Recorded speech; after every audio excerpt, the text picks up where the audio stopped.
플라시보 효과에 대한 하찮은 지식. 여러분은 혹시 이런 경험 해보신 적 있나요? 그냥 비타민 하나를 먹었을 뿐인데 오늘은 왠지 모르게 컨디션이 좋아. 와, 이 비타민 대박이네.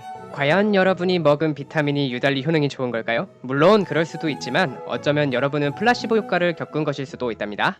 플라시보, 어디선가 한 번쯤은 들어본 말이죠. 위약 효과라는 이름으로도 불리는데요. 플라시보 하면 사람들은 결국 기분 탓 아냐?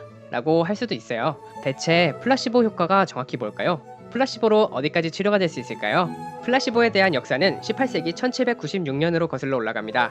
최초로 플라시보 현상을 발견한 사람은 미국 코테니컷의 의사 엘리샤 퍼킨스인데요. 엘리샤는 특수 합금으로 만든 침을 환자의 환부에 가져다 대었을 때 환자의 통증이 완화되었다고 발표했습니다. 이 침으로 어떤 병이든 치료를 할 수 있다고 주장했던 엘리샤 퍼킨스는 이 특수 합금으로 만든 트랙터로 특허까지 내서 많은 수익을 올렸다고 하네요. 하지만 엘리샤 퍼킨스는 플라시보가 어떤 원리로 치유가 되는지에 대해서는 밝혀내지 못했어요.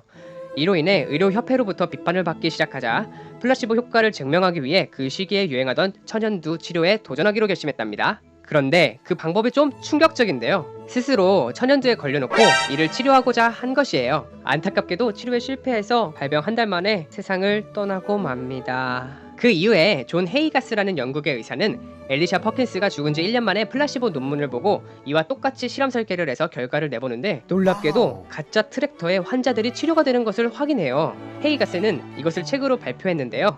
On the imagination as a cause and as a cure of disorders of the body. 해석하면 신체 장애의 치료법이자 원인으로서의 상상력 정도가 되겠네요. 이때부터 질병을 이해함에 있어서 육체적인 영역뿐만 아니라 심리적인 영역까지 고려하게 되었습니다. 이러한 플라시보가 가장 부각되었던 때는 바로 2차 세계대전인데요. 전쟁 중 모르핀, 그러니까 마취제가 부족했었을 때 의사 헨리 비처는 식염수를 모르핀이라고 뻥을 쳐도 병사들이 통증 완화를 경험한다는 것을 발견했습니다. 플라시보 효과의 작동에는 여러가지 요소가 필요해요. 예를 들면 나는 안 아플 거야 같은 기대감, 환자와 의사 사이의 인간관계, 즉 그 둘 사이의 믿음, 그리고 약을 건네줄 때 의사의 무의식적인 반응, 이런 요소들이 플라시보를 유발하게 되는데요. 플라시보가 가장 눈에 띄게 작용하는 분야가 바로 통증 완화라고 합니다. 플라시보를 발생하게 하는 원인은 심리적인 요인인 우리의 마음가짐부터 구체적으로는 의사의 흰색 가운, 의사의 말투와 전문적인 단어 사용, 주사를 놓는 행위, 그리고 나을 것이라는 기대와 사회적 통념까지 엄청 다양한데요. 이러한 요인들이 우리의 생리 활성에 실제적인 영향을 준다고 합니다. 예를 들어 나를 치료해주는 대상이 흰색 가운을 입고 있고 병원이라고 하는 통상적 치료의 공간에 있고 의료 목적으로 하는 어떠한 행위를 하는 것 자체만으로도 우리의 신체는 이미 변화하고 있다고 생각하는 것이죠. 그렇다면 자연스럽게 이런 의문이 떠오르죠. 우리가 일반적으로 말하는 약이라고 하는 치료제를 받을 때도 의사 가운을 입은 대상이 치료 행위를 하는 것인데 이 경우에도 플라시보 효과는 생리 활성적 변화가 일어나는 것일까? 지금까지의 문헌에 의하면 결론은 바로 예스랍니다. 이러한 생리적 변화를 관측하기 위해서 신경과학자들은 뇌과학적 메커니즘을 증명했는데요. 메디얼 탈라머스라고 하는 내측시상, 엔터리어 인슐라라고 하는 앞뇌섭엽.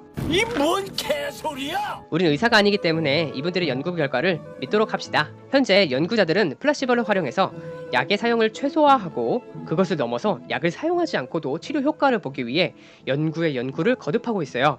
수많은 과학자들이 플라시보 효과에 대해 연구하고 밝혀낸 덕분에 이 용어는 심지어 심리학 용어에서 과학 용어로 그 의미가 변하고 있습니다. 플라시보에 대한 재밌는 사실이 하나 더 있는데요.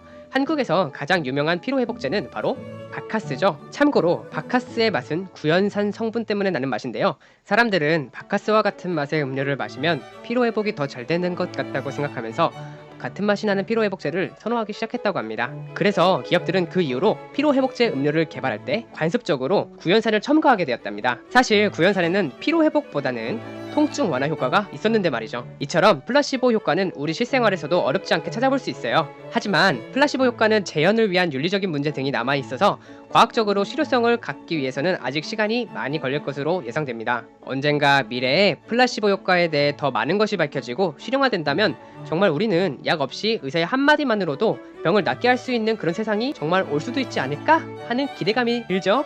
이번 이야기가 재밌으셨다면 좋아요, 구독, 알람 설정 눌러주시고요. 혹시 듣고 싶은 얘기가 있으시다면 댓글 많이 달아주시면서 주제를 추천해주세요.